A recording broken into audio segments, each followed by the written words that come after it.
What's up? What's up? What's up? And welcome back to After the Snap. Hey, I need a quick sound check. Can you guys let me know if you can hear me?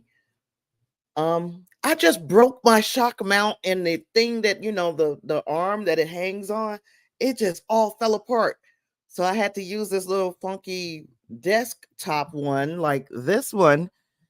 And yeah, I just need to know that I'm being heard because I haven't used this in so long. So let me know. Put something in the chat. Let me know if you can hear me or if you can't. Great. Great. Thank you, Angus. He said based on new shows, I should say Frasier. Also, you can hear. I'm missing something. I'm missing something. I don't know what I just got. That just discombobulated me. I was sitting here about to start early because I was like, man, I'm ready to get started. I'm about to start early, and I touched that microphone, and the whole doggone thing fell apart. Good Lord. Let's see. I see you guys. I see Win Grace. What's up? See Angus. Hey there, Angus. Um, Justin, so glad to have your face back in the place, sir. You got to go make that money when it's available. I get it. What's up, Mr. Brown? Clarence is in the house. And Dreamwalker. And Dreamwalker's got a comedy situation for us.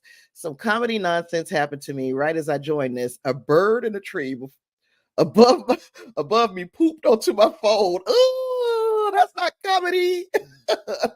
Oh, that's body horror, if you ask me. Oh gosh.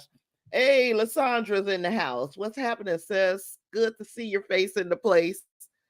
Haven't had a chance to burn your ear up today because I've been doing this. Look, y'all, I'm about to get comfortable. Just that microphone thing breaking, first and foremost, it scared the dog doo-doo out of me. But secondly, trying to rush around and find my alternative equipment, I guess. Yeah, that made me a little hot. So, and I had this set up. I was ready, y'all,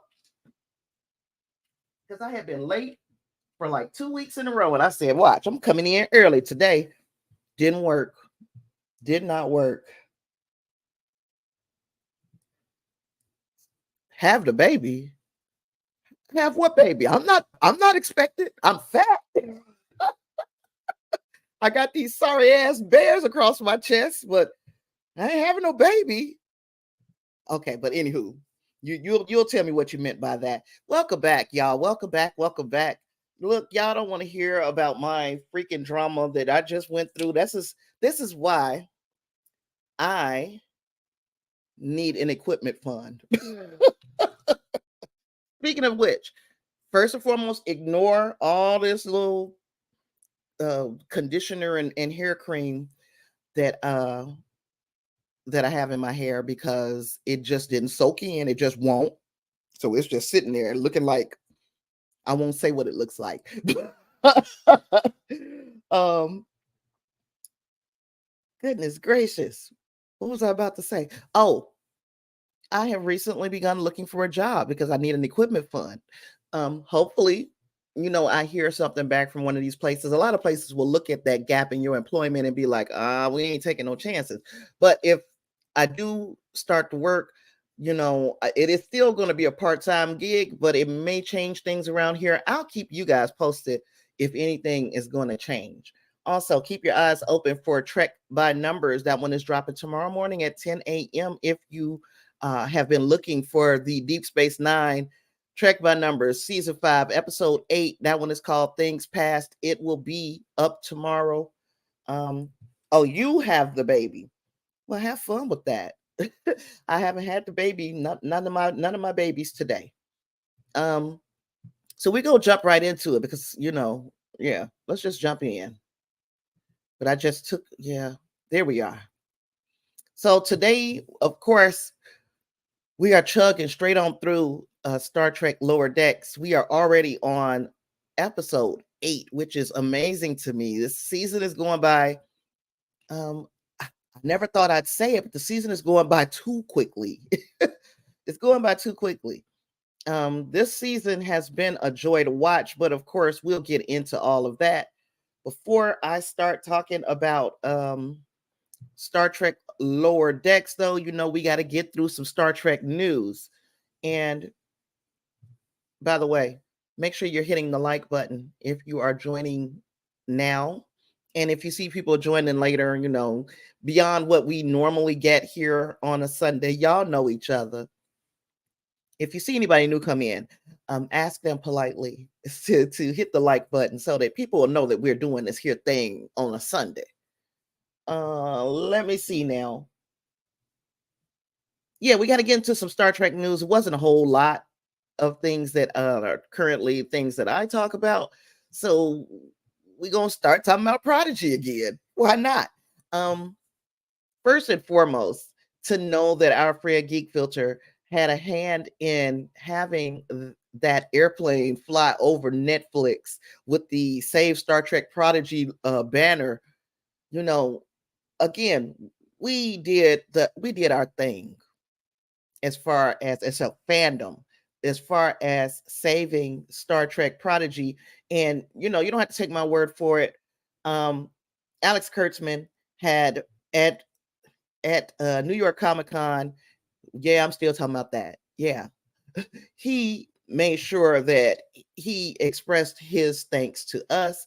So at the beginning of his panel, he said, before we get started, I want to just clear the elephant in the room. Star Trek Prodigy is back, and Star Trek Prodigy is back because you guys brought it back. What you did has not been seen since TOS.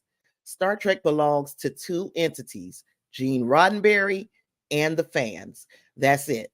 And it's because of you, because of your almost 35,000 signatures on that petition, a plane over Netflix, and they heard you. So I still appreciate the fact that, we are getting our kudos. We're getting our pats on the back for being fans of good television that will not just spark our I guess love for sci-fi, but it also is us ensuring that there is a future for Star Trek. So yay us, right? Yay us. And I also wanted to share this because I thought that was a fabulous picture. Just a fabulous picture of the cast and crew of Star Trek Prodigy. I think it's only, no, there she is. I was going to say it's only missing the youngest one, but she's there too. Said, thanks for saving Prodigy, Netflix. Now, could you please reconsider doubling your price next month? Oh, is that what they're talking about doing? Because look, we talked about, was it last week? Last week we talked about how the streaming services, and I particularly pointed out Netflix. We're talking about raising prices again, and then I shared an article on our Discord. Which, if you are not a member of our Discord, look in the description because guess what? I made a link tree, and on our link tree, you will find an invitation to our Discord. Support me on Patreon. If you want to jump on and donate, there are a lot of things there. Find me on social media, all of that in the link tree. Look at there, and if nothing else, it's free to join the Discord. You can help keep the conversation going over there. So we were talking about wait a minute. We were talking about these streaming services raising their prices. And I was like, Netflix, y'all just raise y'all price. Why are you playing with us? Why are you doing this? And now when Grace and Clarence are sharing that, hey, they're going to, they bouncing the prices up. Clarence says it's going to be a $3 price hike on Star Trek, on Paramount Plus. Hey there, Geek Filter. I swear, every time I mention your name, you show up. It's like I got to just like Candyman. I got to say your name 3 times and then you appear. Hey, Miss Powell, I'm glad you're here, girl. Good to see your face in the place. And Wingrace says it's going to be $23 for premium and $20 for standard. That is absolutely ridiculous. I don't know how, I don't need a job just to just to afford the streaming services to watch the things that I plan on watching. Specifically Star Trek Prodigy. We talk too much junk for me not to watch Star Trek Prodigy when it comes to Netflix. Now what was I going to say about that? I keep losing my train of thought. I got discombobulated earlier.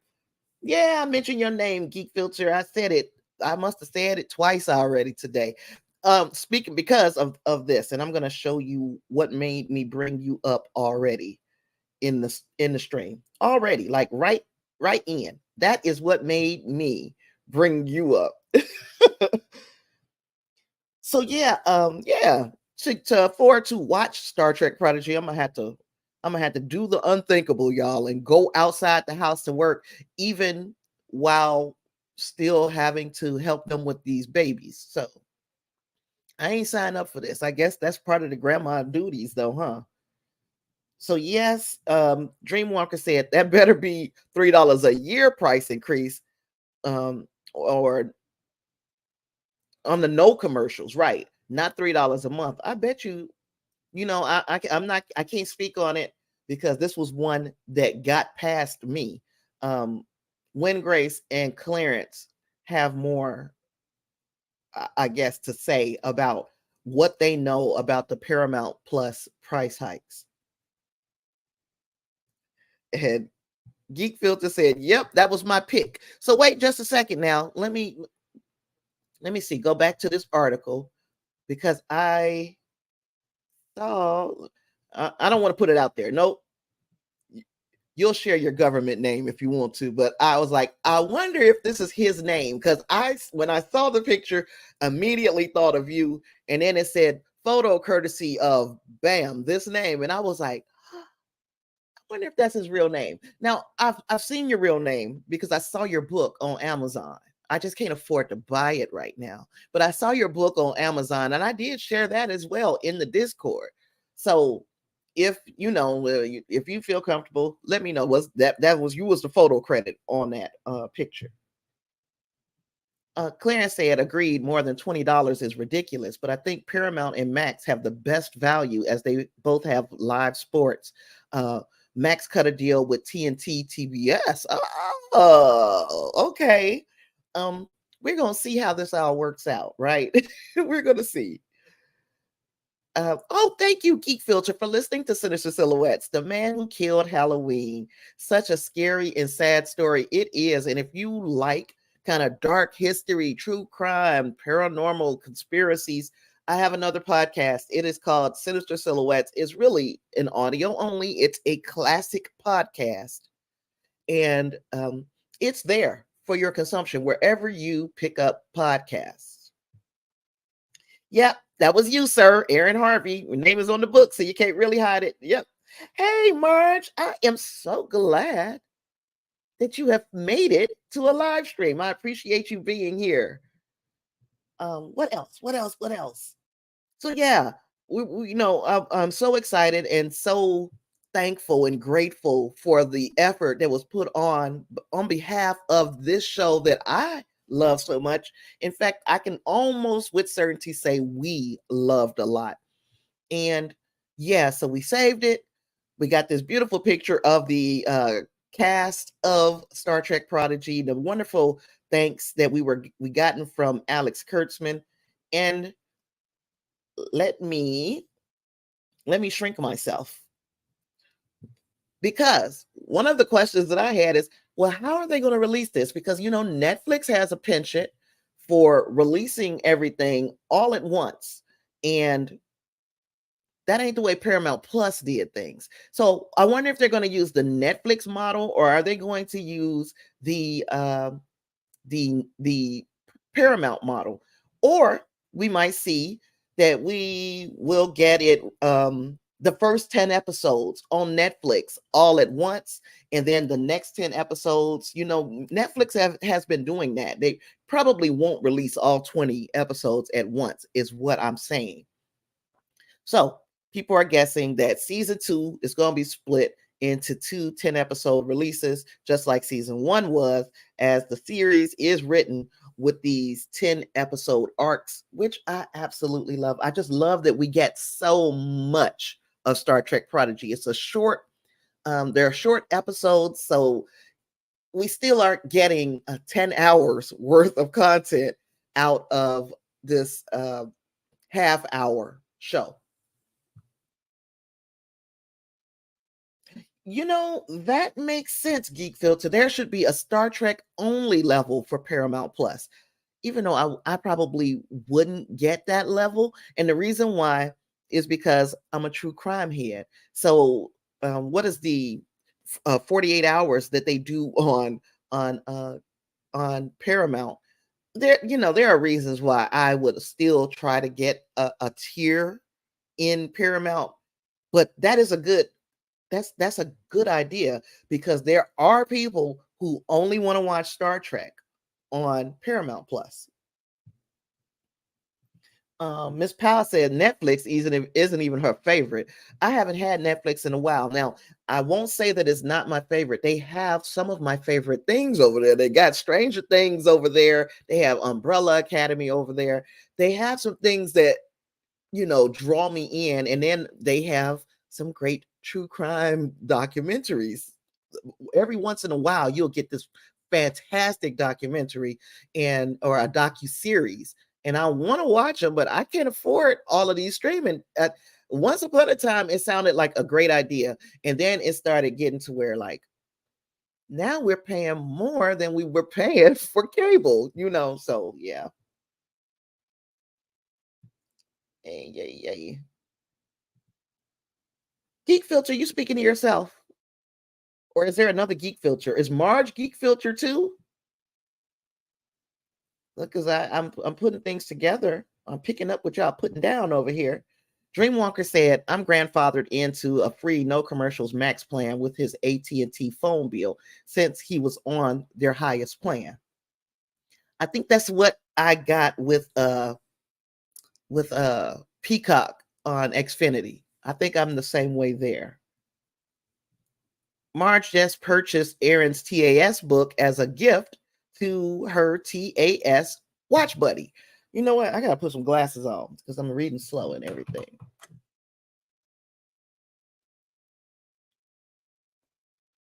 Okay. That didn't make things any better. I don't know what it is. But anyway, Dreamwalker says, I have now thoroughly cleaned my hand and his phone.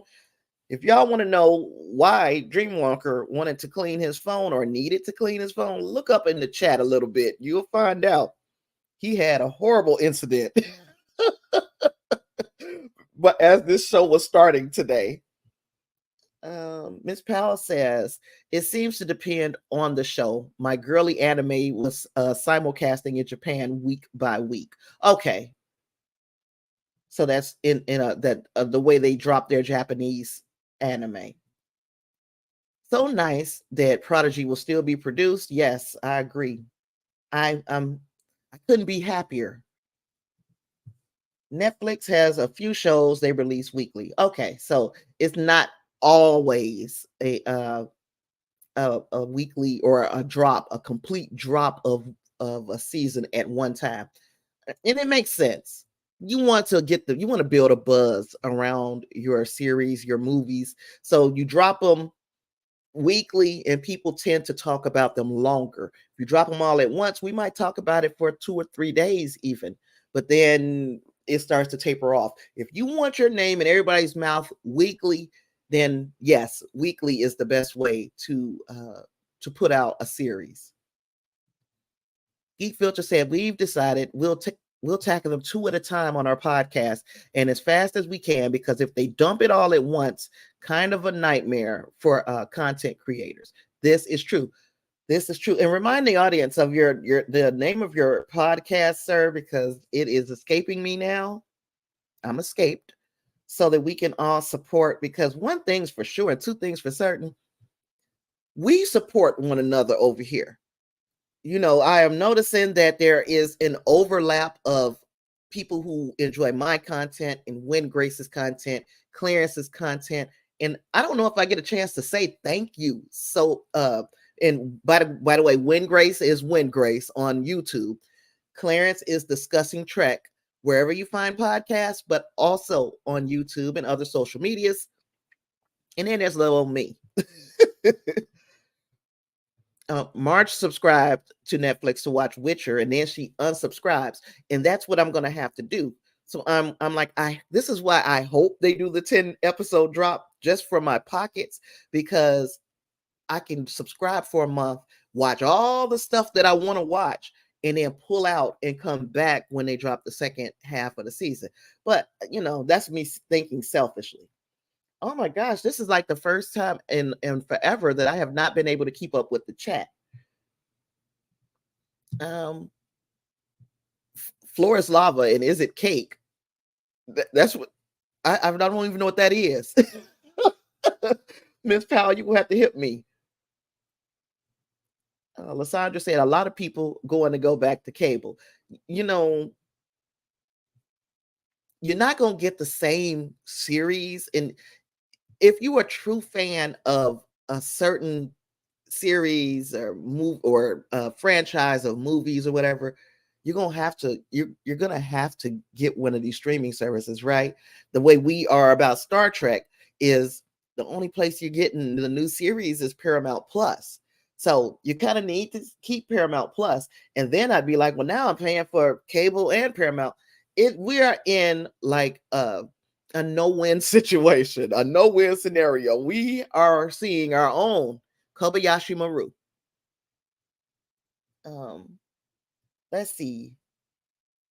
Ooh, I can't even figure out. I can't figure out where I was at. Drawn to Trek, a Star Trek animation podcast. I'm gonna have to make sure I'm subscribed. Yes, Clarence is subscribing right now. I'm gonna have to do the same because yes, Ms. Powell said cable in our rural area is non-existent and Dish was too expensive. Even with 5 streaming services, it's still cheaper than cable. Wow. I'm living in like a urban jungle, so I don't. It's been a long time since I've been in a rural area living. Dreamwalker is going back to work, and so that'll help me keep up with the chat. Well, have a great afternoon at work, Dreamwalker. I'm pretty sure that we'll talk when you see the rest of the stream, if you watch it, because you usually have some very thoughtful comments to share. 2 silly game shows, ain't nothing wrong with it.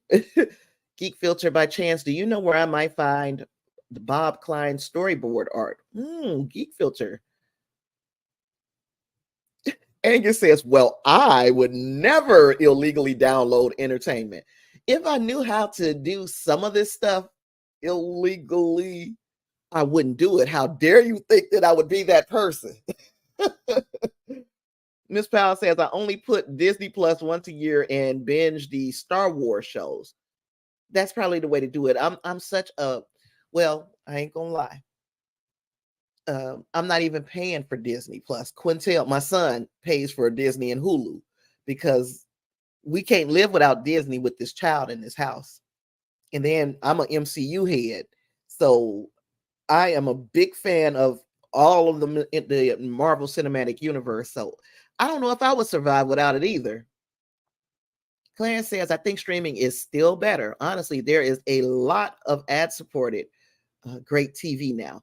That is another thing because Miss Powell brought up last week, or she started talking about the free ad-supported streaming television, or is it free ad-supported streaming television? She started talking about those fast channels.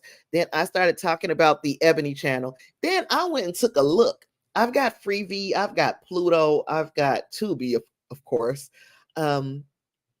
There are a couple more that I have, and I can't think, but those were the big ones. And there is a lot of good stuff, especially in the realm of which I kind of hang out, So yeah.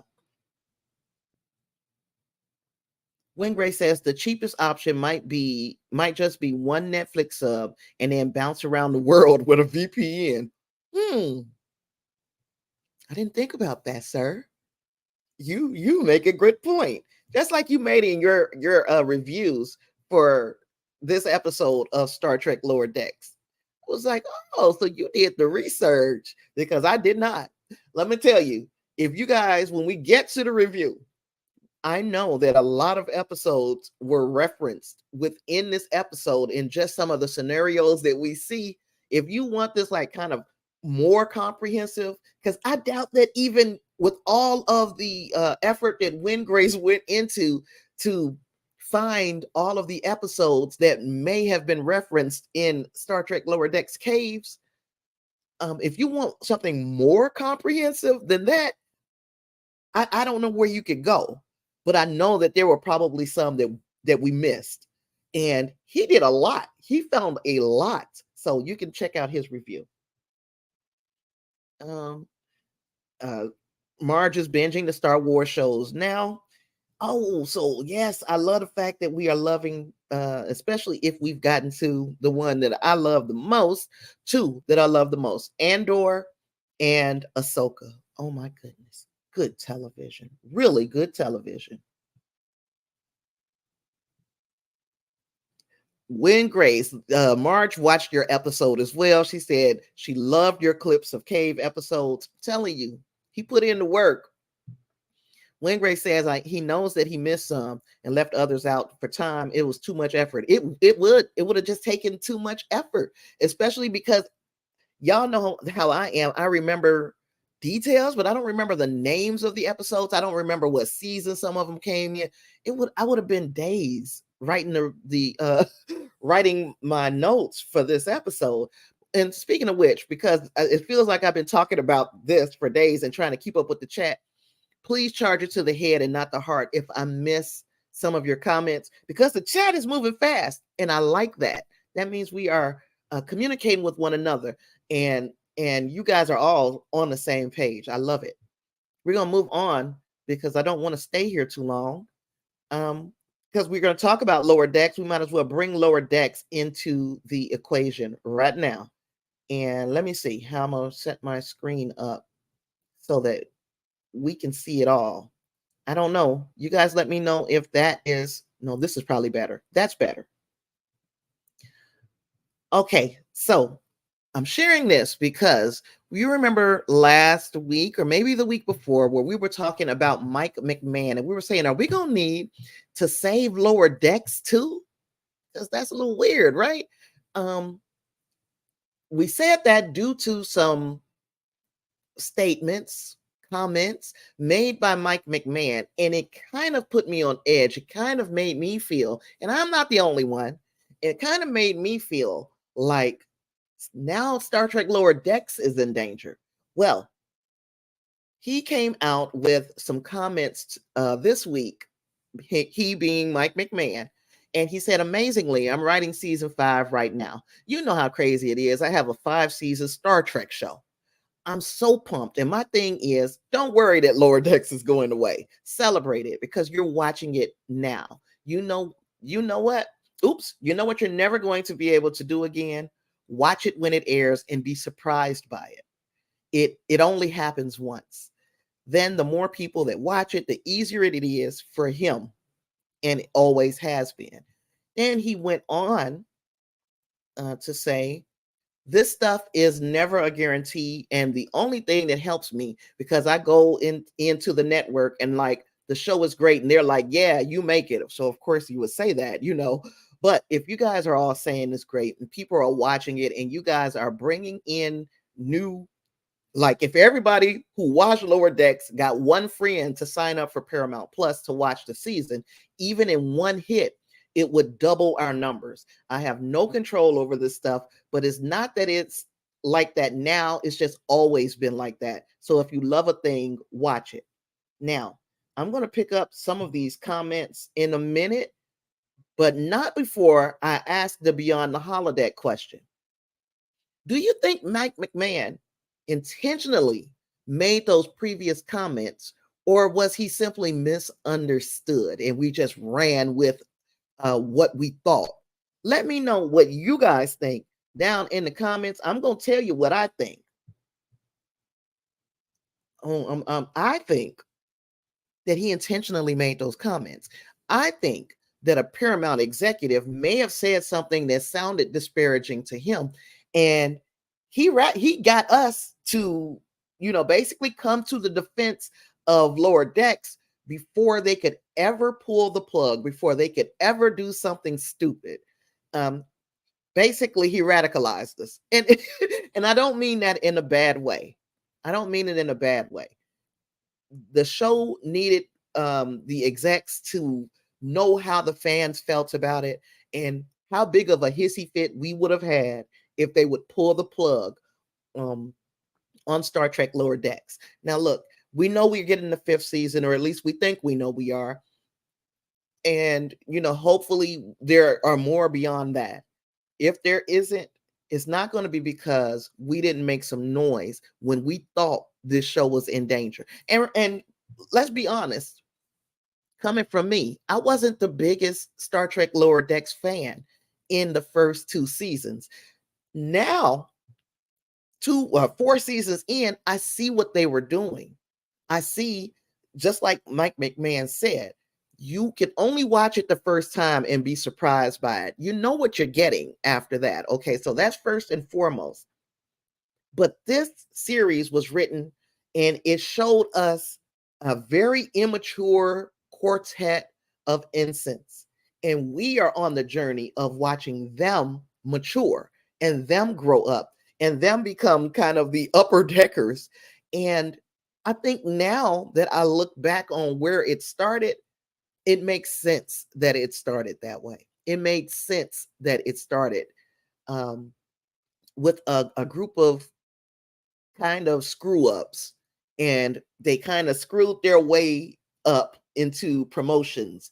And we're seeing them now take these promotions a bit more seriously while still maintaining the levity of their friendship. And I think that's what a lot of this episode, Caves, was about. And we're going to get into that right behind the Beyond the Holodeck question.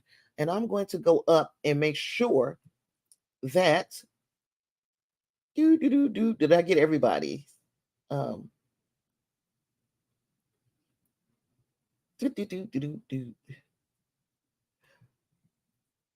Geek Filter said, I want to go back through all the Trek episodes to see just how many cave episodes there are per series. I never realized how many there are, but there are a lot. And I didn't do the inventory. So hopefully you do that. And when you join me on the show, because hopefully we're still going to do that. I'd like to talk to you about some animated stuff. Maybe we could do it right after Star Trek Lower Decks ends. You're into the animated thing and you're the animation expert. I would love to pick your brain. Marge watched TOS Devil in the Dark last night with friends. Girl, you had a watch party. Win Grace is saying thank you for all the love he was getting for his channel. Geek Filter said, as much as I can say, just keep watching it and let Paramount know how much you do like it.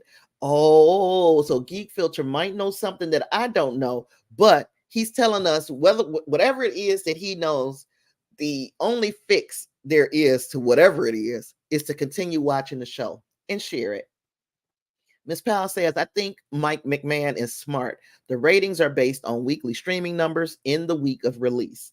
So he's trying to get us to boost those numbers, right? Marge said, I love that Lower Deck suggests further Trek watching. Yep. It almost, if you are coming in on the ground level, it almost invites you to which episodes to watch. It's in a way genius, in a way it's genius.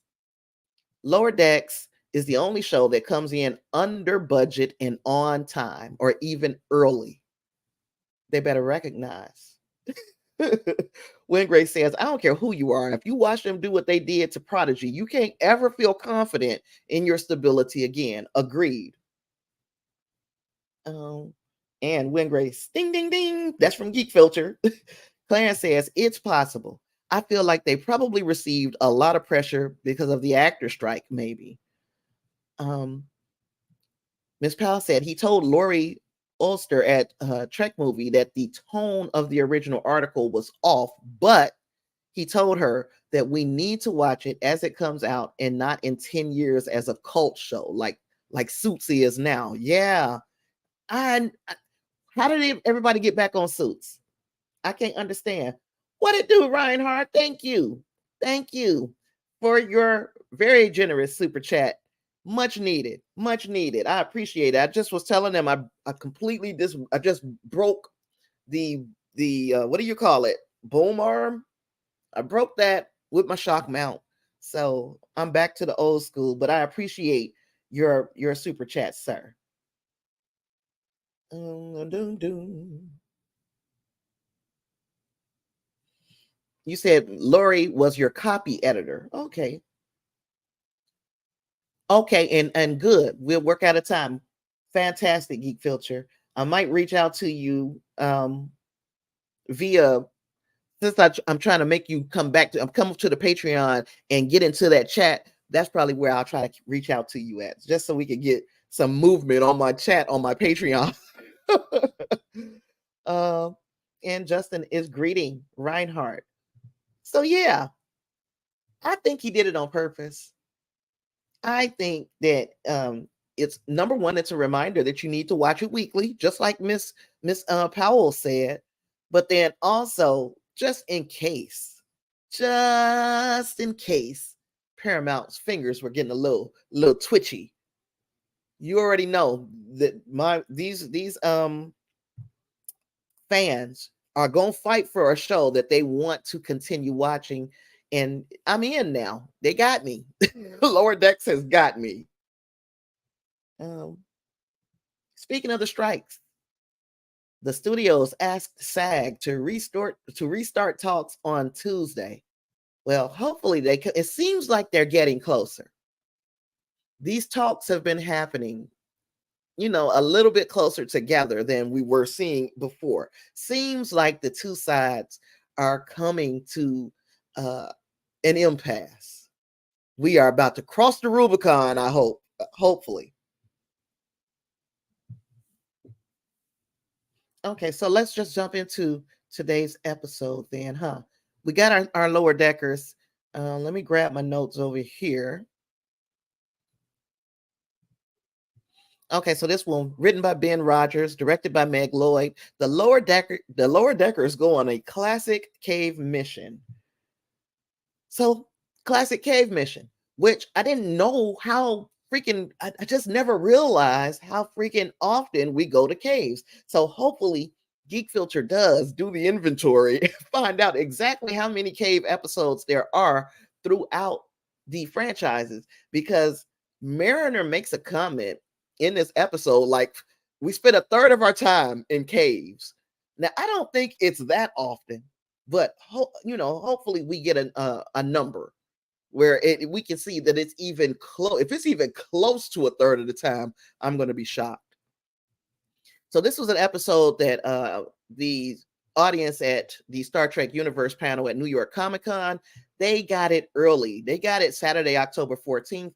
And we didn't see a lot of spoilers. Now, I might not hang out in the same necks of the woods as all Trekkies, maybe especially the younger ones. But I didn't see any spoilers. So way to go. Way to go, Trek fans who saw this episode early and didn't ruin it for the rest of us. Reinhardt is saying Devil in the Dark, which is what Marge said that they did a rewatch of. She did with a few of her friends. So yeah, that's a classic one. 1/3 sounds high. But she did say it, right? Now the episode focuses on the lower deckers getting trapped in a cave on an away mission, and it allowed them to reminisce about past cave missions and how their friendships have evolved. So just like my friend Clarence surmised, he said, this one feels like a clip episode. And it's a clip episode. I think even that was like a ha funny. We're gonna make a clip episode of clips that you guys have never seen, and it did several things. It showed us growth, of course, in these characters, and it poked a little bit of fun at the clip episode. So I thought that was good. Um, We see flashbacks. Oh, well, what did I say? The episode is focusing on them getting trapped. They reminisced about the way their friendships have evolved. And it's evolved because with their responsibilities, they're not working as the four of them anymore. They are going out and leading other groups. So there's that. Stupid cave missions. Stupid cave mission. And what did she say as she was as they were transporting, and she was continuing to say it all the way until they landed? I thought that was cute. I There it is right there. I hate cave. I thought it was dope. You said right off the top of your head, you got four. I mean, we're talking. I think one Wind Grace came up with a lot. Put it like that. Wind Grace came up with a lot. And if there are close to 50, and because yeah, there are a lot of them. I didn't think it was that many. We're gonna see. Now, Miss Powell said Justin TOS off the top of her head. What are little girls made of? The empath. We've already seen a couple that Reinhardt dropped, Marge dropped. So yeah, it's a lot. You guys can keep the cave missions coming. TNG, Final Mission, Voyager, Demon, DS9, the one where Kira is trapped in stone. Yep. In TNG, Arsenal of Freedom, Final Mission, Geordi and the Romulan part of Attached. Oh, I love that episode too. Loved that episode. So we see flashbacks to the lower deckers, and they're on cave missions on different planets that highlight these characters' growth. They explore their changing relationships, and as they get promotions, more responsibilities. The cave always looks the same, even in the animation. And what I like about that is Mike McMahon could have made these doggone caves look different every time if he wanted to. He's like, we're going to stay true to the original ish. These caves are going to look just alike. Let's see. Claire says the Delta Flyers used to talk about how much they hated the cave set. Yes. And let's see.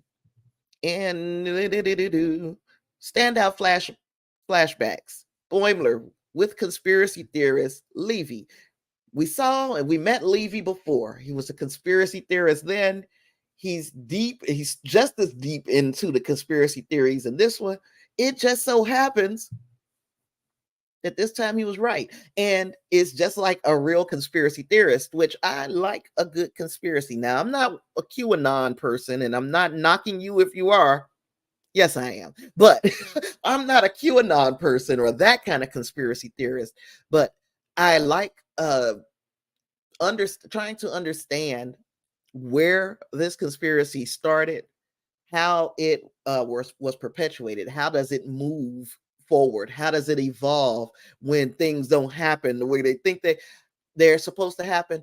I am a huge fan of that kind of thing. And then there are some that I subscribe to that some of which have turned out to be true, just like Levy's conspiracy theory here. There was a permanent cave set at Paramount. Yes, it was. Times Arrow was a big cave episode. Planet Hell. That is the name. Was that the name of the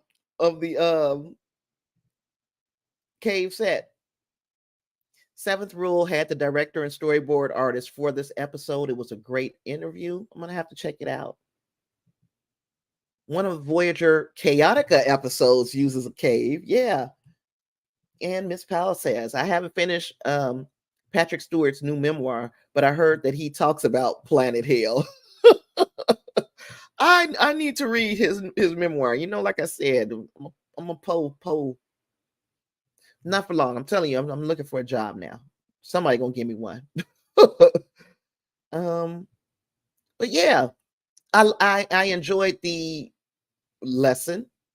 that Boimler learned, which number one, he learned to not yell at Levy. Do not yell at your partner on this away mission. But he also learned that Gammonite, or I think that I'm saying it correct, Gammonite or Gammonite is how you get around or how you boost your signal so that you can contact your ship when you are in a place that has low comms. So I thought that was cool. Yeah, that's the way I would have to do it, girl. You see, I can't even read this screen, so I have to listen to an audio book myself. I'm going to figure out a way. Before I go on, because Miss Powell's a reader as well. You see how they doing Spotify? They about to start having audio books. We're gonna talk about that another day. Justice says, I remember TNG built their cave set early, Planet Hell, but there was also a smaller one. Oh, listen to all this Star Trek history we're getting here.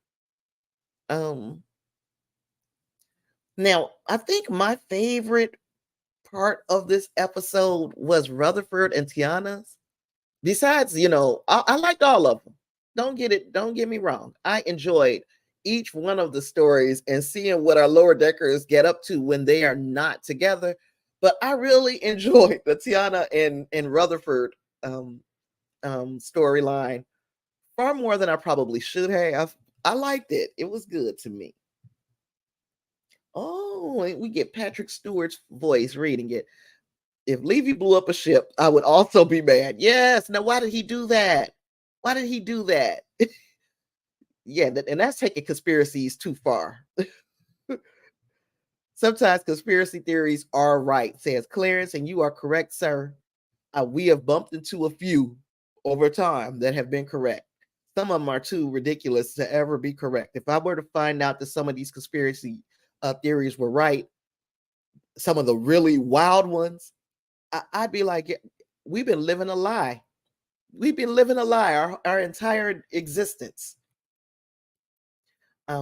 Geek Filter said, I think it's Mercury and Captain Proton. Harry even pointed out how similar all the planets look.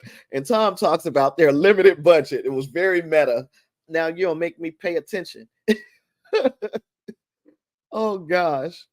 But yeah, I enjoyed Tiana and I enjoyed them having this baby. And even though it wasn't their baby, we only saw outside of our lower deckers and then these little guest appearances like of other kind of lower deckers.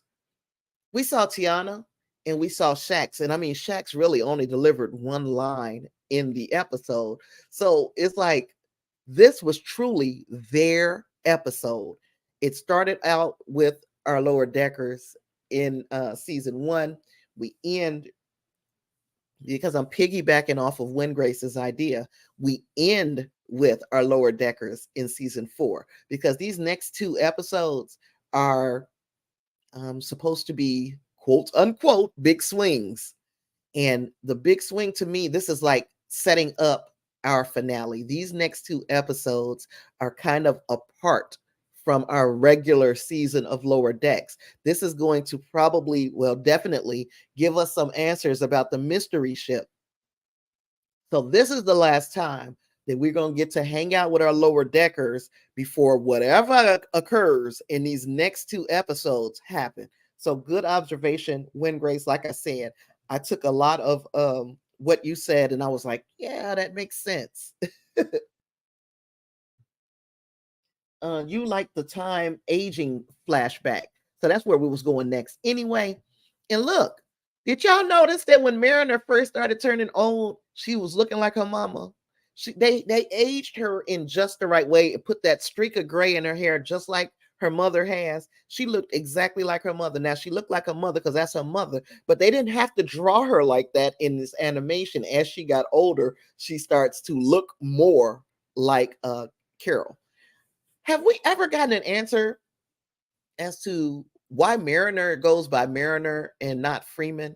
Because wasn't Admiral Freeman, is that her real dad? And if that is her real dad, they're Freemans. Why is she Mariner? Did anybody, do we remember if they ever mentioned that? Let me know. But as they told these stories um about these away missions with other people, they found themselves getting angry with one another. Now, the only one that I think they should have been kind of angry about was Rutherford. Rutherford, how you gonna have a whole child and don't tell your friends? How you gonna give birth to a baby and don't tell your friends? That's a happy moment, even though it was a clone of a person who touched you on their way out. Y'all know what out I'm talking about, and uh basically reincarnated themselves through you. Oh, I didn't read that. Geek Filter said, I bet Rutherford learned from his interaction with Badgie, and that made him a better dad. Oh, that's a great observation, Geek Filter. Great observation. Miss Powell said Terry Matalas said that he wanted a Jake Cisco conspiracy podcast to run concurrently to a Jack. Wait a minute. A Jake Cisco conspiracy podcast to run concurrently to Picard season 3. That would have been interesting. I mean, you mean saying that, like, make me understand how this thing would have worked, because I don't know if I don't know if I'm getting it, how it would have worked. Clarence says Don Lewis was voicing one of those aliens. I think she was voicing one of them, and there was another one of our regulars voicing another one. Let me go and see if it's in this article over here, because but she definitely was. You are spot on, sir. If somebody knows, put it in the chat before I start looking it up. But yes, definitely Don Lewis was one of them, and I can't find it because I don't think I put it in my notes. I did read that though. Reinhardt says, I'm very happy they are letting the characters evolve. As you said, Tasha, I think it's cool that they're no longer just ensigns, and they're going to keep involved in their storyline. Right. No worries, girl. I knew what you meant. Maybe she changed her name to disconnect herself. That's a good idea. From her parents in Starfleet. Right. I don't think that Mariner's name has been explained, but Geek Filter gave us a good piece of speculation.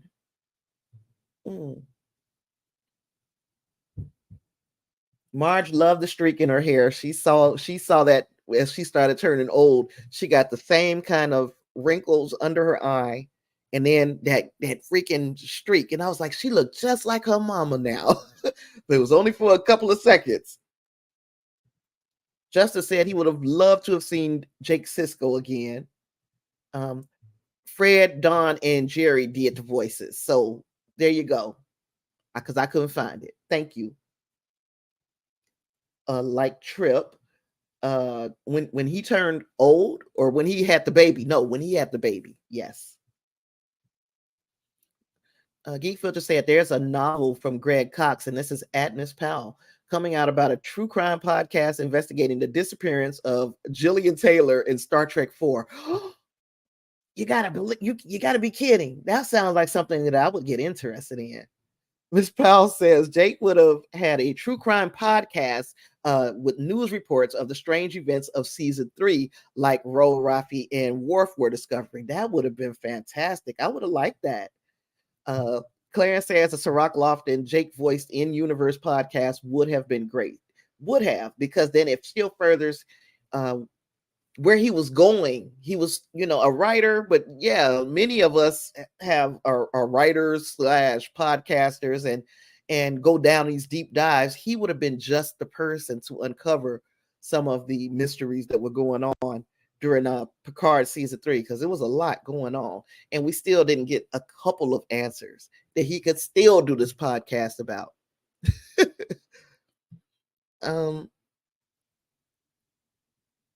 Look, Boimler, some of the things that when he was talking about those conspiracy theories, he said Wolf 359 was a tragedy, Q exists, Picard isn't a hologram, and Voyager's EMH is a hologram.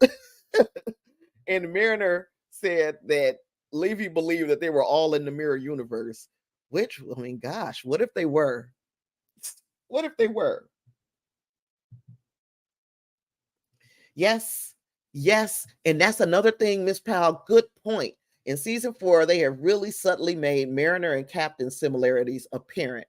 And I'm wondering if it is intentional. Like, were we meant to immediately think of Carol Freeman? Is that a kind of foreshadowing Mariner's ascent in Starfleet? Now, right now, of course, we don't see Captain Mariner when we see um, Mariner. When we see her, we just see Beckett Mariner. We don't see any movement up, but we never even saw her being a lieutenant junior grade. Let's be honest. She earned a position that she didn't want. She's excelling at a position that she secretly did want. And who knows? Sky's the limit. It looks like they may be putting her on a captain's trajectory, and I'm here for it. Reinhardt says, "Oh yeah, that would have been awesome to have Sherlock Lofton come back as Jake. And I hope you spelled his name. It's spelled like the drink a little bit, ain't it? Cirroc, I think." Geek Filter said, "I feel like that's one of the things Paramount falls behind on, using other media to support and extend their show's stories. There's so much you could do with Trek outside of the show. Absolutely. We do it every week, y'all. Just think about this. Now, and I honestly believe that they could have a freaking media conglomerate around Star Trek if they wanted to, but it's a matter of they're always pinching pennies. You guys have a billion-dollar company. Billions was worth billions of dollars. Spend some of that money on your legacy-ish, because obviously the only thing that's going to stop us from being Star Trek fans is getting in that box, in that hole, and we're still here. And if we do things right, we're going to leave something for the next generation, which is something that I know I beat everybody over the head with how I want Trek to be around after I've been long gone. That is what I want.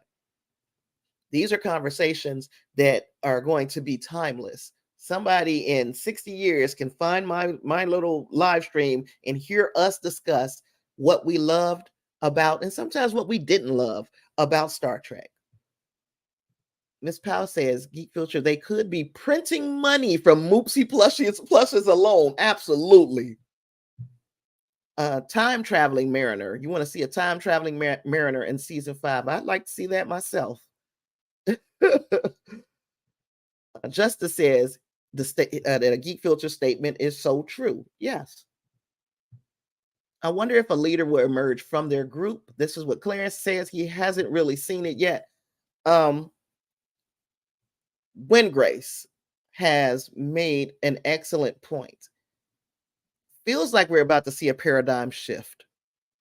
If his theories are correct, some big changes may be coming for next season.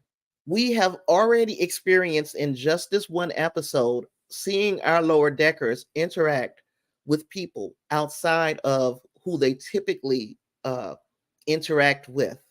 What if something happens to the Cerritos and everybody has to go their separate ways?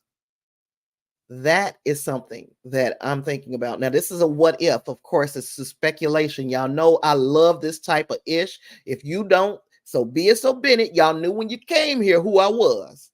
You knew who I was. I like the idea that something could happen that could create an instance where people have to be shuffled around. And if they're shuffled around, this is an episode that kind of solidifies that friendship. It's like, look, this friendship is solid. Because by the time we got to Tendi and her memory, we realized what brought them together. And if they stay grounded in that, because we see them about to separate throughout this episode. And then Tindy brings it all back home.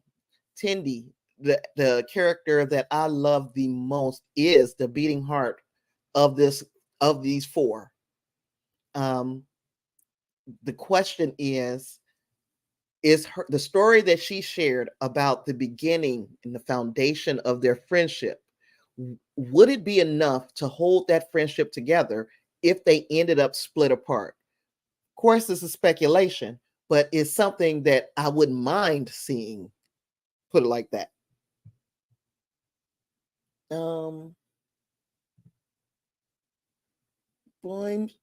Boyms is working hard to be a yes, he is. In ways, yeah, he's working hard to be a leader. He is. Sometimes he gets it wrong, but Talin was there to kind of put him back on track. And after that, we haven't seen him kind of falter from his leadership abilities after that. Geek Filter said it feels like they want it to be Boimler, but he doesn't see it. Boimler makes the most sense, which is why I don't think it'll be him. Boimler has a way to go yet. Ms. Powell says, I think they all could be leaders. Boims was the leader. In fact, even though Levy is a full lieutenant. Right. In that situation, yes, exactly. Boimler was the boss. Marge says, I think both Mariner and Tindy have leadership potential. I can agree with that. I think all four of them do. But it's just who will get there first. Or will they get there together like they did as far as Lieutenant Junior grade? Geek Filter says something that gets a USS Cerritos NCC 567A, and maybe the crew scatters as they rebuild the Cerritos.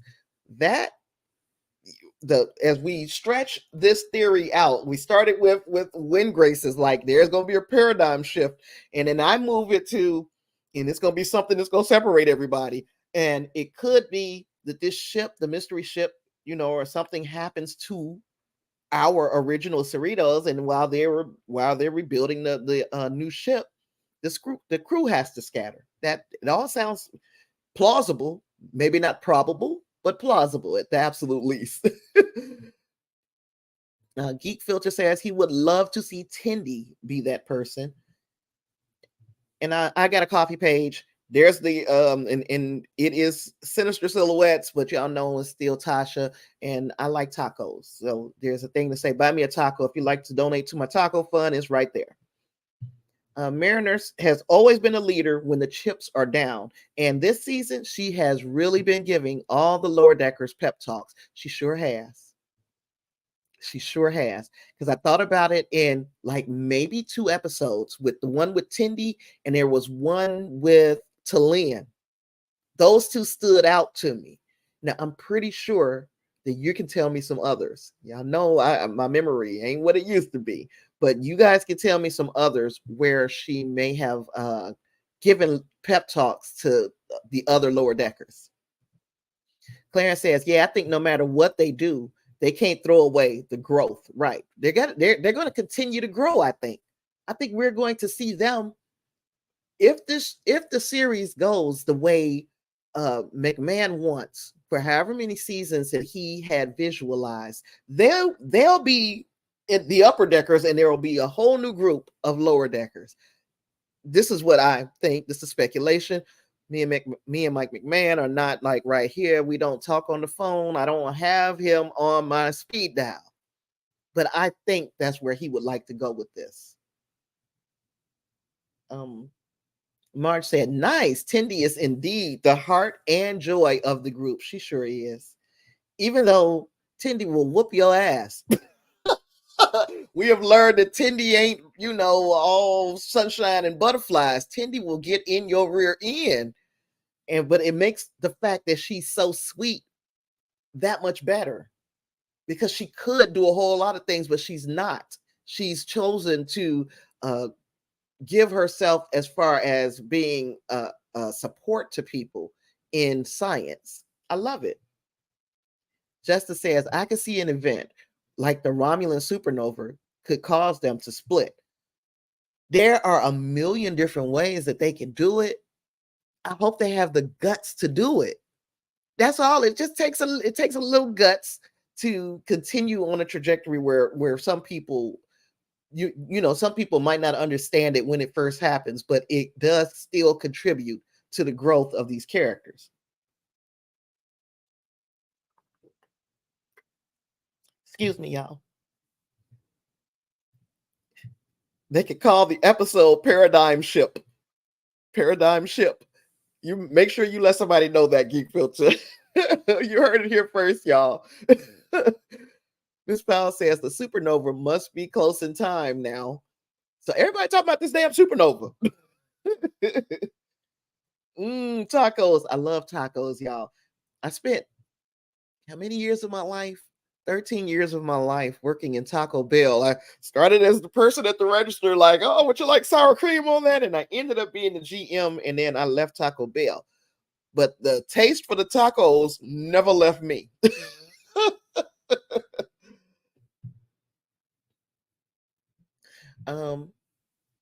Wingray says another channel speculated we get a Sovereign Segway Cerritos A next season. That wouldn't be a bad idea. Where, okay, and then do we get them being separated during the off season? And then when we come back, we find out all the things that happened if they were separated during this time? Or do you think that we will have an opportunity, if this theory holds water, do we think we'll have an opportunity to see them all on different ships? Let me know. Miss Powell said, and she told Boymes on Voyager that he didn't need her to save the ship. She sure did. Yes, that was already first episode. They've already had more growth than Harry Kim in 7 seasons, which is sad, ain't it? It's so sad because, and they started showing this growth in an episode about Voyager. Oh my gosh. We bringing it all home, y'all. We bringing it all home. So we saw the Vendorians. This is the second time that they showed up in Lower Decks. Of course, I don't remember the first time, but it appeared in the second episode. That episode was called Envoys. Now, for us, like me, who did not watch the animated series, do not kill me, Geek Filter. Do not. I'm going to get to it.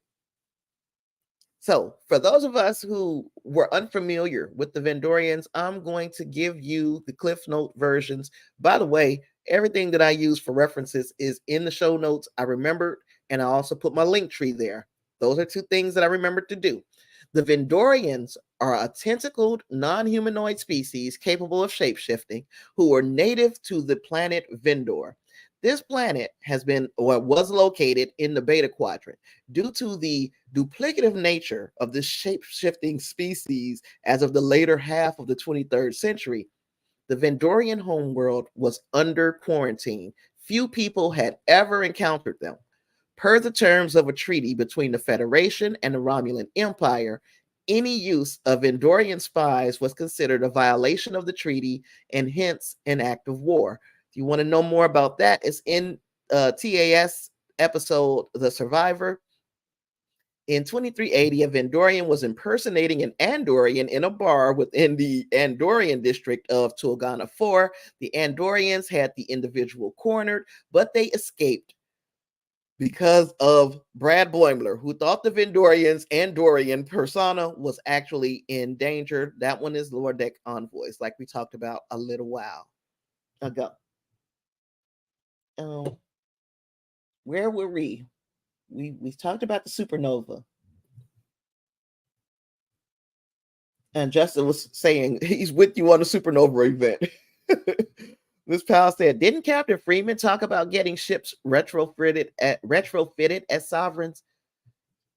Anybody remember? Because y'all know the memory is not my department. That's somebody else's department. You remember, everybody has their job. Memory is not my job. Oh, Marge said, I really want to know about Rutherford's background to his cyber implant. Yeah, we got a little bit of a start to that, but not a whole bunch more. As far as last season went, we got a beginning to the story, but we never got an end. Yeah, I'd like to know. Clarence says this may be the most speculation we've ever had on Lower Decks. Nice. Exactly. Because I spent the first 2 seasons with my brain turned off. Because remember, I used to tell everybody just turn your brain off. But now it's like, no, no, no, no, no. It's important to leave your brain on because they got us roped in a bit. We are seeing the growth in the characters. It's almost too good to be true. We know the rug is probably going to be pulled out from up under us at some point, and not in a way that regresses the characters, right? I feel like we're going to still see these characters continue to grow. So we're not going to get a regression from the characters. So something is afoot. Something wicked this way comes. Who doth have wait, look, I can't even think of the Shakespearean terms that I want to come up with. But I agree.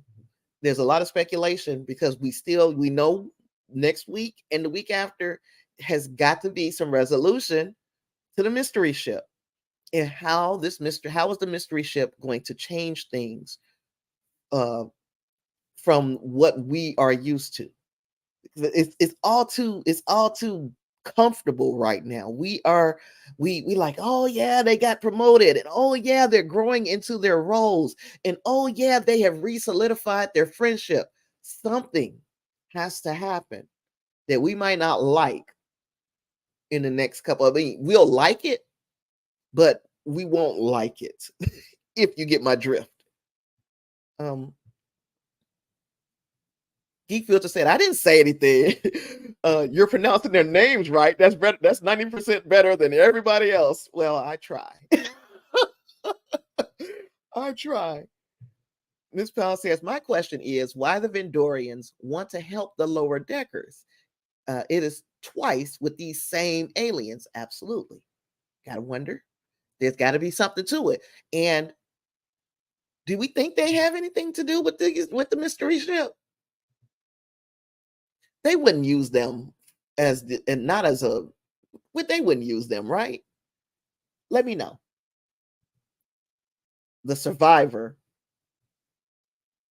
There's an exclamation point behind that. That's an episode? Is that something I'm supposed to be remembering? Marge, help me. Help me. She said, I don't want it to look all sovereignty with their refit. They may have been foreshadowing this ish from the beginning, and we just, they say things and we let it roll off of us, but they may have been telling us from the beginning where this whole thing was headed. You're right. Geek Filter said, my headcanon is that after Carter Winston spent a year on Vendor, it sparked their interest in humans. Yeah, I don't know who none of these people are, but if they had a human on Vendor, then yes, I can see, especially trying to see their interpersonal relationships. If you had one human, you want to see now how they interact with others. I get that. No mystery ship this episode. Nope. This episode was clearly about showing us, number one, growth in the characters that we have come to love, and to re-solidify a friendship that was being fractured by this growth. Their friendship didn't have to suffer. They were making it suffer because they were beginning to get a little bit of territorial, a little bit jealous, a little bit possessive of the friendship. If your friendship is solid, it will stand you having other friends. That's not going to stop your friendship because you forge new relationships. And that is what Tindy taught the group with her story. Our friendship is strong. I loved it. The Survivor is the Vendorian Star Trek, the animated series episode. No wonder I had no clue what we were talking about. Y'all know I'm doing Trek by numbers. And eventually, I'm going to pick a season and an episode that is the animated series. So far, I haven't. Everything has been season 5 and beyond, or season 5. So I did a couple in season 3, but there was like the episode numbers didn't line up. Something I can't remember. I know I've done season 5. in season 4. That's what it is. I've only done seasons 4 and 5 when I do my lottery. So um maybe I'll let the next one, I will allow a patron to pick the episode and the episode number and the freaking season number. So I'll have one person pick the season and one person pick the episode, and then I'm doing that across Star Trek, right? Y'all understood how my Trek by numbers work, because I don't think I'm explaining it well. Wingray says, "Oh man, that means we have changelings and Vendorians running around right now, all changing, impersonating people and things." Yeah. Plus David Bowie's wife from Star Trek 6.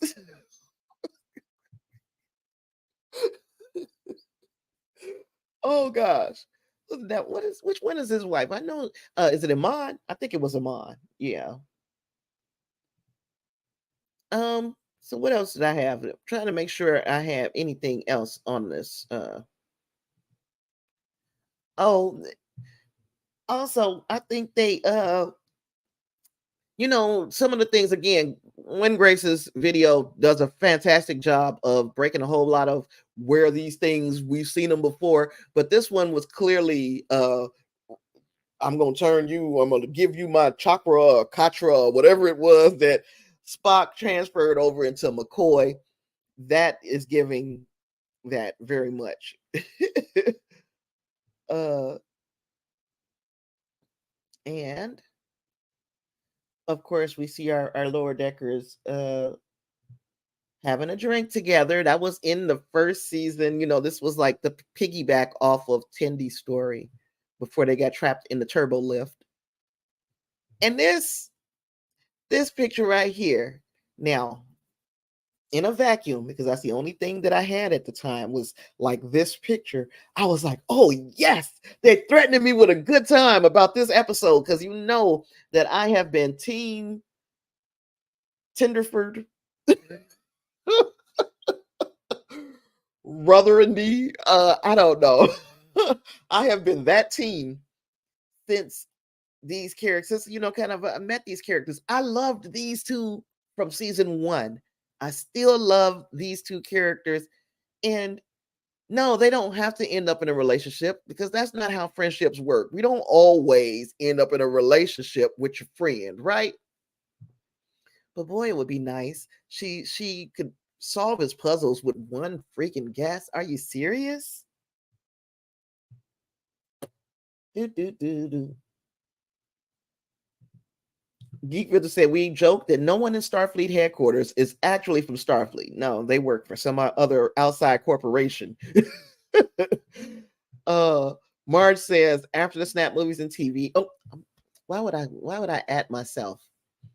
Do TAS yesteryear. See, the way I do is I randomly select a season.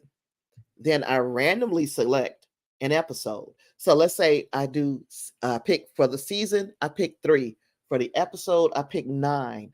Then every series that has a season 3, episode 9, I do it. And I do it in timeline order. So eventually, within, say, the next decade or so, I'll get through the entire Star Trek library. But we're gonna see. Eventually, I'll get to that. I know I will.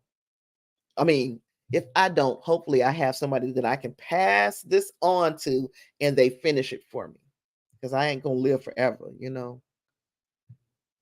This pal says, and another changeling in the Dolphin Princess that Wesley fell in love with in TNG season 2. Yep, all of them just there, changing their appearance, one right after the other. Even Levy is a shapeshifter. He just doesn't know it.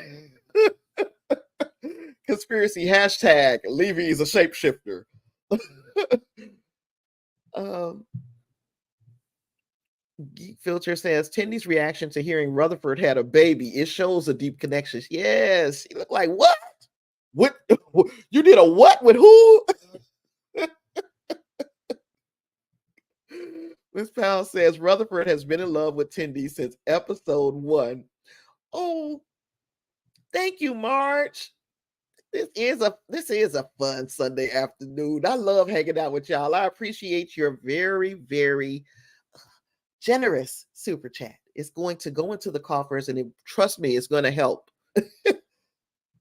So I think it's been both ways too, Miss Powell. I think they both like each other, but it's almost like they are afraid of what it'll do to their friendship. I think many of us have been there before too. Like, I'm not sure. Yeah, I'm not sure. Um, let me see. Oh, about all of these different shapeshifters, Geek Filter. Yes, I think it would be very funny to see every shapeshifter there is show up in season 4. Maybe in these next 2 episodes. Who knows? Everybody changes. Hey, that conditioner finally soaked in my hair, y'all. Give it up for the conditioner. We have to see some twists. Yes, something. Give us something to make us be like, oh, just don't give me a heart attack. I don't want to die. Oh, some sand. Yeah, without the shards of glass and all of that in it. Yes, bring Tindy some sand. She'll like that. I'll like that for her. That's all the slides I got. I don't even know what time it is, how long we've been doing this today. Where we at today on the time? Of course, the top of my freaking thing is cut off. I can't see. Oh, there it is. We only been here for an hour and 22 minutes. We got time. I said only. So let's go into some callbacks.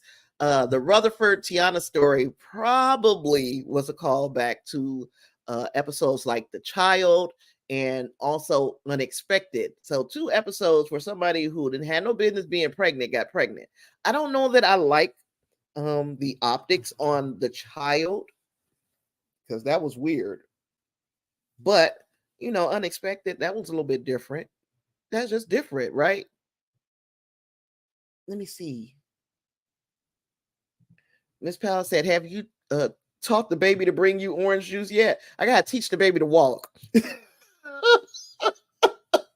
That baby, listen. For a couple of days this week, Ashton went to his mom's cousin's house, and he spent the night because she has a little 10-year-old daughter, and she wanted to play with the baby for a couple days. So he was over there for a couple of nights. That little dude was walking over there. Like, when I say he got up off the floor, now he wasn't just, I'm going just walk. He wanted something from the little girl. And so he would get up, and when she wouldn't let him get it, she stepped back, he walked to get it from her. And I'm like, so you can do it. I don't know what kind of game this baby is playing with me. He got me carrying his big butt around, and he can walk. I'm confused. Y'all need to remind me, because my son didn't take this long to walk. My son was walking at like, I would say 10 months. He was walking. This baby is 14 months old, and he like, no, I won't be doing that. Not at home. I do it other places though. Weird baby. So yeah, that'll be one of the first things I teach him though. Once he starts walking, I'm putting that ass to work for real. Him and his sister. I'm not gonna let her get over on me the way this one has. In the Boimler flashback, he became trapped with Levy because an ion storm blew in out of nowhere. So there was, of course, ion storms are a plot device in so many episodes of Star Trek. And you have the aging field that Mariner's away team encountered, plays with the trope of characters undergoing rapid aging or de-aging, which makes me think of that one episode of Dr. Pulaski. And there was T'Pol. Didn't she age? there are several episodes where people aged or got younger. For instance, when Picard and they got young. I like that episode, by the way. um, let's see. Marge says she's adopting a 10-year-old grumpy cat. She might call her Tiana. That would be fantastic. Please let me know if you do and send me pictures of the cat. um, Tendies trapped in the turbolift story also kind of mimics that same episode of TNG that I was talking about, when Picard and them got young, and that happened. Yes, it did. So it mirrored episodes, specifically one with Harry, Kim, and Balana, also in Year of Hell. So Rascals, that's the name of the episode. I could not think of the name of that episode, but yes, Rascals. Geek Filter said Star Trek the animated series did that first with the Lorelli signal and the counterclock incident. Y'all are really selling me on Star Trek the animated series. You guys really are. I because when I'm trying to put Ashton to sleep, because sometimes he's back here with me in my room. When I'm trying to put Ashton to sleep, I'll put a TV show on that's like a animated series that's on, and it'll just stay on for as long as that animated series, and then I'll be like, we got to turn the TV off now, it's time to go to sleep. So what I've been using is Scooby Dooby Doo. So he likes the song, of course, so he watches Scooby Dooby Doo, and he knows that pretty much when this episode goes off, it's over. So okay, I put on an episode of TAS, and he sat there and he watched it, but I did not. I fell asleep. I fell asleep while he was watching the TV, and the TV just kept playing. So I don't know how long that baby was up watching the animated series. I was tired. I fell asleep. Also, TOS episode Deadly Years. Now I'm trying to remember that one. Deadly Years. And people turned into children. I can't remember. Miss Powell said the Laura. I might have said it right the first time. I don't think I'm gonna say it right this time. The Lorelei signal is one of my favorites. Uhura is in command. Oh, that sounds dope. Keep Filter said I got 5 cents for every time somebody says TAS. TAS. TNG Disasters is another episode where we have seen this. So there is subtle, not over the top, not beating us over the head with these references. They are subtle references, but they are references nonetheless. A lot of episodes that were tapped on to give us little pieces. Enterprise was tapped probably a couple of times in this episode to give us little parts that would make the more seasoned Trekkie be like, oh, I see where you guys went. I see where you going with this. But the younger Trekkies, they would have to just figure it out, and that's all good. Said I must watch TAS, the Lorelei signal. Uhura in charge. Now who else said that? Yeah, Miss Powell just said. I'm about to say now. I know. I just remember reading that. So you guys both are telling me just pick that one up. You know what? If I don't watch no other one, watch those. I'm gonna end up watching them all eventually. But y'all might make me go ahead on and pull that one, the Lorelei signal. I don't want to say signal. Grace would like to see the metrics from Paramount about how many people go back to TAS after Lower Deck references them. I don't know where we at, Geek Filter, on TAS. Oh gosh, the Vendorian morality trap is like TOS, the empath with Gem. And I remember now that I do remember they're making you do little, say we're gonna see where you really are, and then we will See if you are deserving of this or that. Yeah, Gemma. Deadly years, they grow older. Uhura takes command 2 times in TAS. TAS. Oh gosh. So okay, I'm gonna have to watch TAS, and I'm gonna have to watch this Lorelai episode that you guys are threatening me with a good time again because you got Uhura in command. I would love to see that. What season is it in? Does anybody know off the top of their head? Geek Filter? Geek Filter? Geek Filter. I have to say your name 3 times like Candyman. Like I said, every time I do it, every time I jump the show off, talk about Geek Filter, he usually shows up in the chat.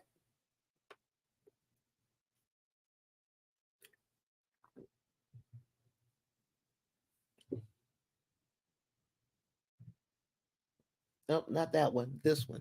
Geek Filter. Uhura also takes over in Bama. It's in season 1, the episode that I need to see. Lorelai's Signal. Got you. I'm trying to think. What else we got, y'all? Keep me here as long as you can, because I mean, at least I got another half an hour that I have blocked off for our chat. Do we got anything else that we want to discuss, Star Trek or otherwise? We can't talk about some of the things I want to talk about, like Loki. It's kind of too soon. I would love to get into speculation and theories about it, but it's too soon. Christine is basically Uhura's number 1 in the Lorelai Signal. So they got the females. Let the ladies do the work. Okay, you guys, I know I'm definitely here for that. And yeah, I'm trying to think. Is there anything else that I don't have anything else on my list?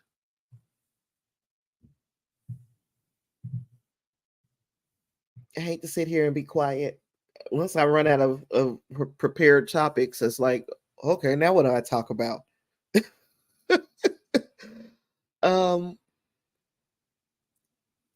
The items are still there. Let me see.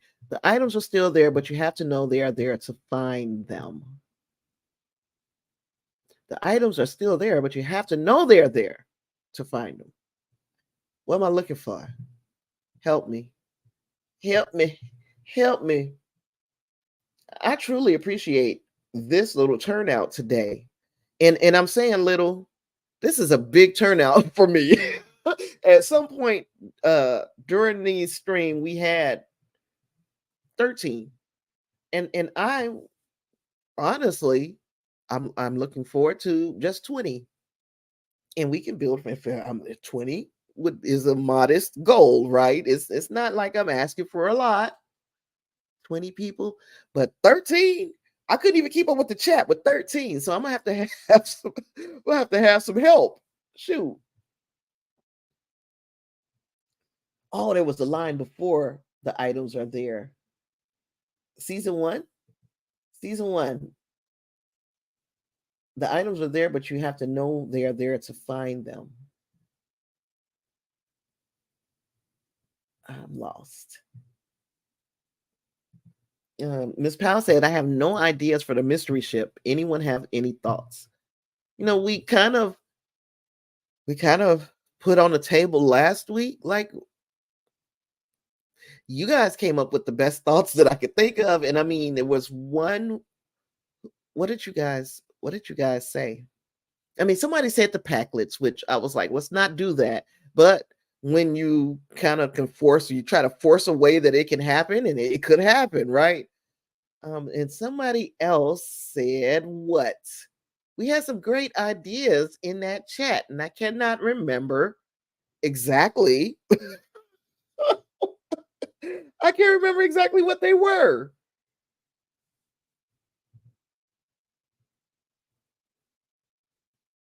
Lorelai Signal is 1-4.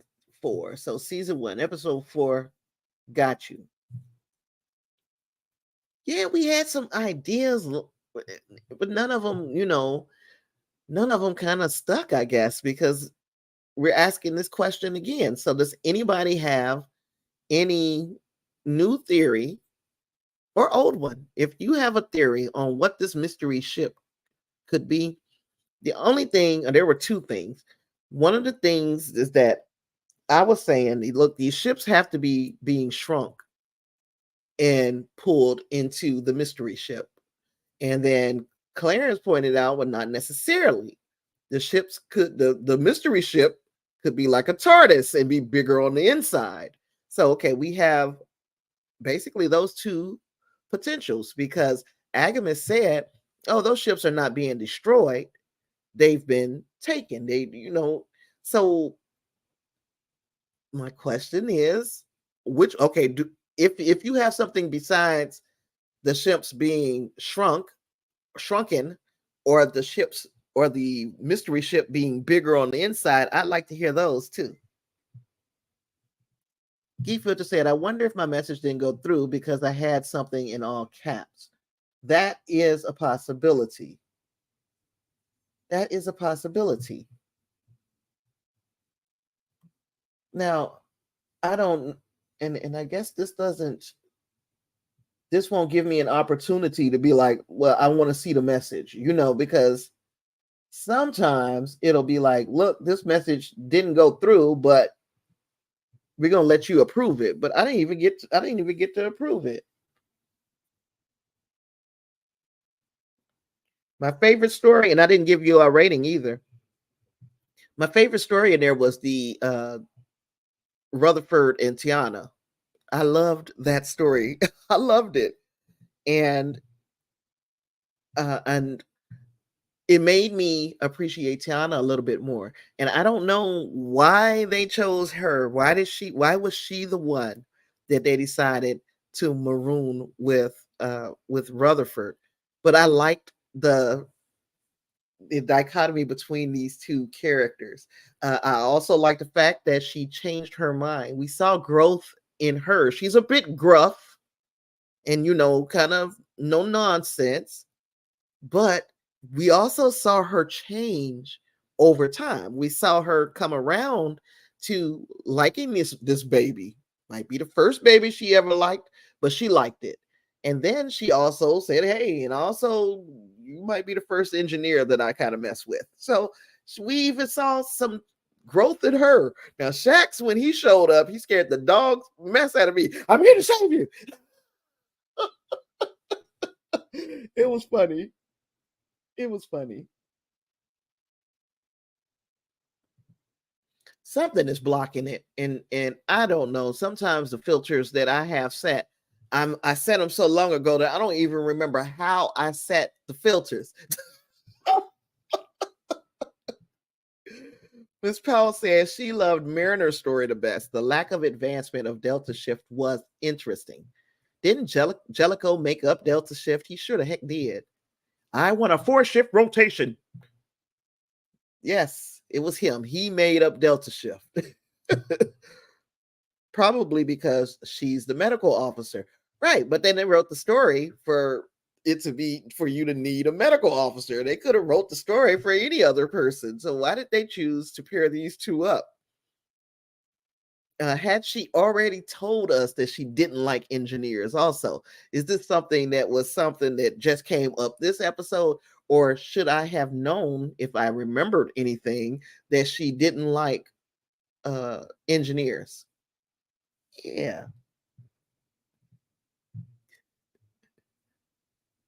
It said, Geek Filter says, we were Delta Shift in your improvised Star Trek show Night Shift.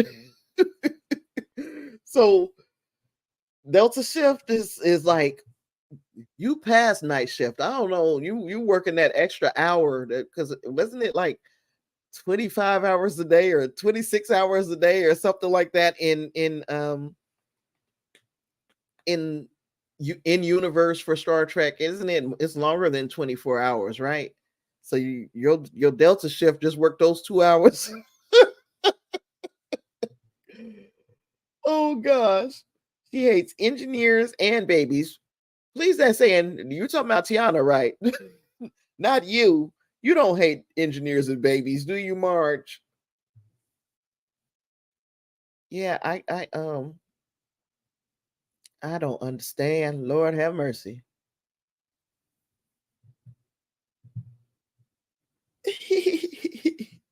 It's only engineers that get pregnant if they're male, apparently. Yeah, it's just no other. Yep, it's Trip and Rutherford. That's it. That's all. Has there ever been another besides those two? Remind me. Remind me.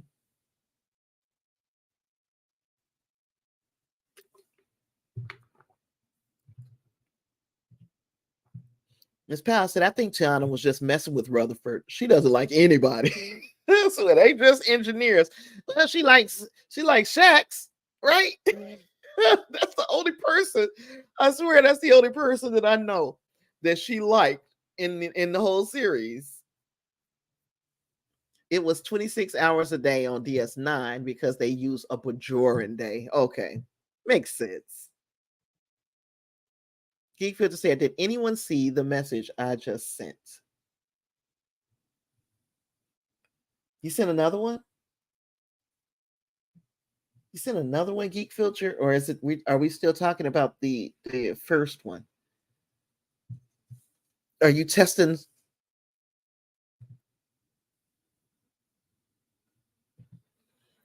So, um,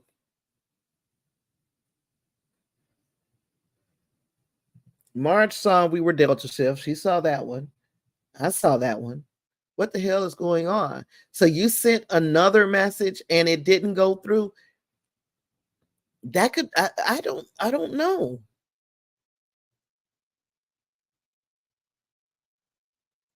Maybe it doesn't have a link in it or anything like that, right? I don't know what will make it block. Let me go. Oh, because Wingray said he didn't see it either. Let me go to Facebook or one of the other places that I'm on and see if I see it there. You guys let me know if this ruins my whole entire chat. How about that? See a picture of my mean sister.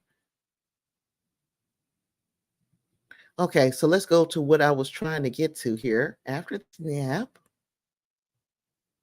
Mm, let I'm not gonna see the comments here. It would have to be on YouTube, right?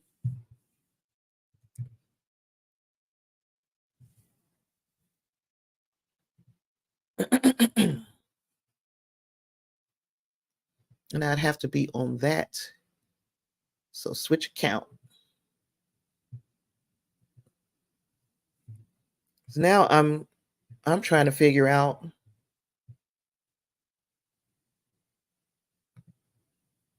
I'm trying to figure out why your comments are being blocked as well, dude.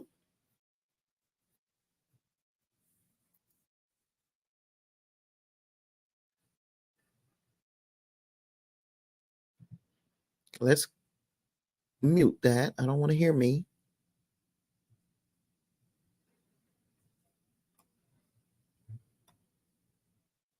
You figured it out, Geek Filter? I see you put haha. I don't know if that means.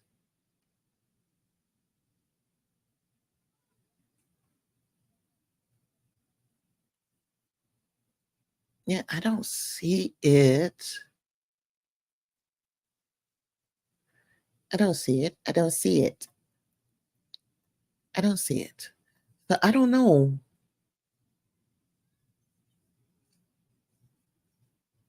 So let me see. Geek Filter says apparently on the Star Trek the animated series store on the Paramount site is getting blocked. NBD, no big deal, but super weird. Huh. He said he'll tell me on the podcast when we talk. Let me get out of this because I don't know if it's messing anything up. Levy. It's Levy. Oh gosh. Levy doing it. Freaking Levy. Always messing things up. Well, I don't have anything else, y'all. I don't. It's been fun. I'm still strongly considering how we are going to go on after Star Trek Lower Decks is done. We got 1 week lined up with Geek Filter, right? So Geek Filter would join me. Maybe I can get Lynn Grace or Clarence to come on and we can do a like top or ranking these episodes. Maybe we can do all of that. And then we can talk about Ahsoka and, and Loki, because by the end, Loki will probably be over too. Stream Elements is just spamming the chat. Lord have mercy, Stream Elements. But yep, that's all I got for today, guys. It has been so much fun. This has been such a wonderful chat. Just like Marge said, I had a lot of fun. I appreciate the two super chats from Marge and from Reinhardt. I also appreciate your continued support. Everybody who is supporting the channel, thank you. Keep your eyes peeled tomorrow for our next episode in Trek by Numbers. That one is Things Past. So it's a deep episode and it parallels a little bit of real world stuff that's happening right now. I don't touch on it in the video because people get sensitive when you talk about this thing. So I'm not going to talk about it, right?